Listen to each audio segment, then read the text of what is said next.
اعوذ باللہ من الشیطان اللعین الرجیم بسم اللہ الرحمن الرحیم۔ السلام علیکم یا علی مدد۔ مومنین و مومنات کی خدمت میں آج بے انتہا مجرب ترین وظیفہ عمل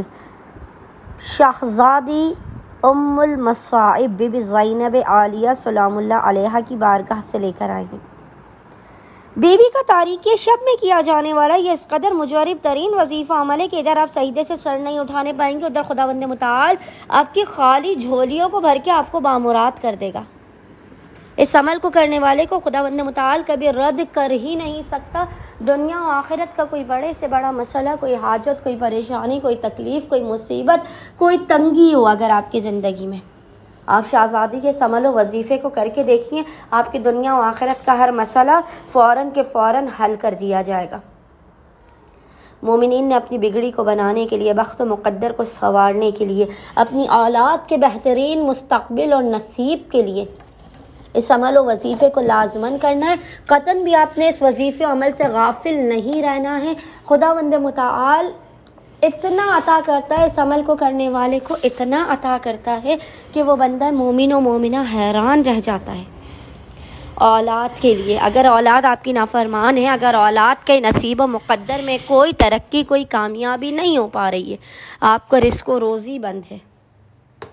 آپ کی زندگی سے بیماری، دکھی، پریشانیوں اور تکالیف کا خاتمہ نہیں ہو پا رہا ہے، آپ کو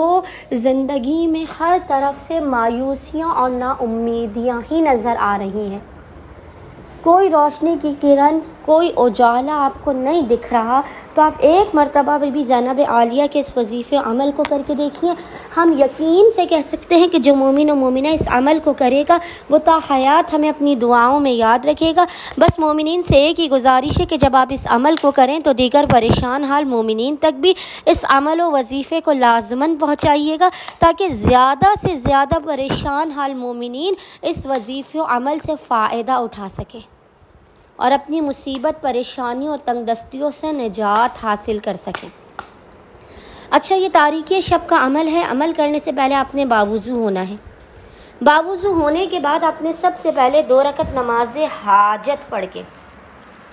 بی بی زینب عالیہ سلام اللہ علیہا کی بارگاہ میں پیش کرنی ہے۔ اس نماز حاجت کی دونوں رکعت میں آپ نے الحمد کے بعد 3 مرتبہ 3 ٹائمز سورہ کوثر کی تلاوت کرنی ہے۔ انا اعطیناک الکوثر کی آپ نے اس نماز حاجت کی دونوں رکعت میں الحمد کے بعد 3 مرتبہ تلاوت کرنی ہے۔ اچھا، نماز حاجت پڑھ لینے کے بعد آپ نے مصلی ہی پر بیٹھ کر بنا کسی سے کلام کیے سب سے پہلے تو بی بی فاطمہ الزہرا سلام اللہ علیہا کی تسبیح پورے پروٹوکول اور اطمینان کے ساتھ پڑھنی ہے۔ تسبیح بی بی فاطمہ الزہرا سلام اللہ علیہا پڑھنے کے بعد آپ نے سب سے پہلے ایک درود کی تسبیح پڑھنی ہے۔ ایک درود کی تسبیح پڑھنی ہے، پھر آپ نے پیشانی کو سجدگاہ پر رکھ کر سب سے پہلے روتے ہوئے، گڑ گڑاتے ہوئے خداوند متعال کی بارگاہ میں اپنے گناہوں کا، اپنی خطاؤں کا اعتراف کرتے ہوئے آپ نے اول 3 مرتبہ، سب سے پہلے آپ نے 3 مرتبہ سورہ اخلاص قل هو اللہ احد کی حالت سجدہ ہی میں تلاوت کرنی ہے، اور پھر آپ نے 69 ٹائمز پڑھنا ہے، روتے ہوئے، گڑ گڑاتے ہوئے، بی بی کے مصائب کو، بی بی کی تکالیف کو اپنے ذہن میں رکھتے ہوئے آپ نے 69 ٹائمز پڑھنا ہے۔ یا حاکم اغثنی بحق زینب عالیہ،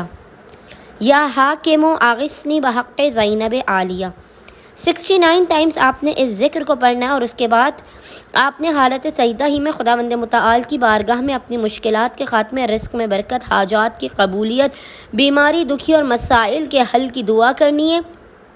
انشاءاللہ تعالی خداوند متعال آپ کے سجدے سے سر بلند کرنے سے پہلے آپ کی حاجتیں آپ کے دل سے نکل کر زبان پر آنے سے پہلے آپ کو عطا کر دے گا، اور آپ کو اس قدر نواز دے گا کہ آپ کو دنیا سے، آپ کو مخلوقات سے خداوند متعال بالکل بھی کسی کے سامنے کبھی بھی خداوند متعال آپ کو ذلیل نہیں ہونے دے گا، اور کسی کے سامنے آپ کو ہاتھ نہیں پھیلانے پڑیں گے۔ امید کرتے ہیں اکثریت مومنین اس وظیفہ عمل کو لازماً کریں گے، اور ہمیں اور ہمارے خانوادے کو اپنی خصوصی دعاؤں میں نام لے کر یاد رکھیں گے۔ اللہ